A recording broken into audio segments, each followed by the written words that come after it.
17 জানুয়ারি 2025 রংপুরের সর্বশেষ ম্যাচ জেতার দিন।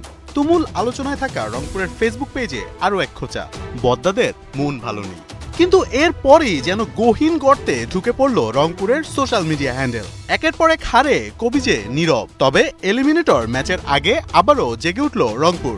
3 big shot Andre Russell, Tim David এবং জেমস ভিন্সকে দলে নিয়ে গুড মর্নিং জানায় রাইডাররা। কিন্তু মর্নিং গুড করলেও আফটারনুনটা আর গুড হলো না সোহানের। 1-7-4 টাকার বস্তা দিয়ে কিনে নিয়ে আসা রংপুরের 3 বিদেশির রানের সংখ্যা। বিগ শটদের নিয়ে যেখানে বড় রানের পরিকল্পনা করছিল রংপুর, সেখানে তারা পার করতে পারল না 100 রানের কোটা।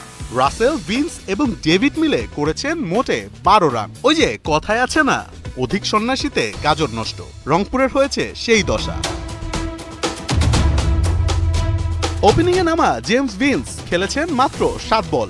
নাসুমের ঘূর্ণিতে কুপকাত এই ইংলিশ মাত্র 1 রান করেই প্যাভিলিয়নে। টিম ডেভিড একটি 4 মেরে ভালো কিছুর আভাস দিচ্ছিলেন, কিন্তু তাকেও বাড়ি পাঠালেন ওই নাসুমি। 9 বলে মাত্র 7 রান করেন এই অজি। আন্দ্রে রাসেলকে নিয়ে রাইডারদের আশা ছিল আকাশচুম্বী, তবে আশা পরিণত হলো নিরাশায়। 9 বলে 4 রান করে মোহাম্মদ নওয়াজের ঘূর্ণিতে দৃষ্টিকটুভাবে বোল্ড এই ক্যারিবিয়ান। সবচেয়ে মজার ব্যাপার, এই 3 বিদেশি মিলে বাউন্ডারি মেরেছেন মোটে একটি।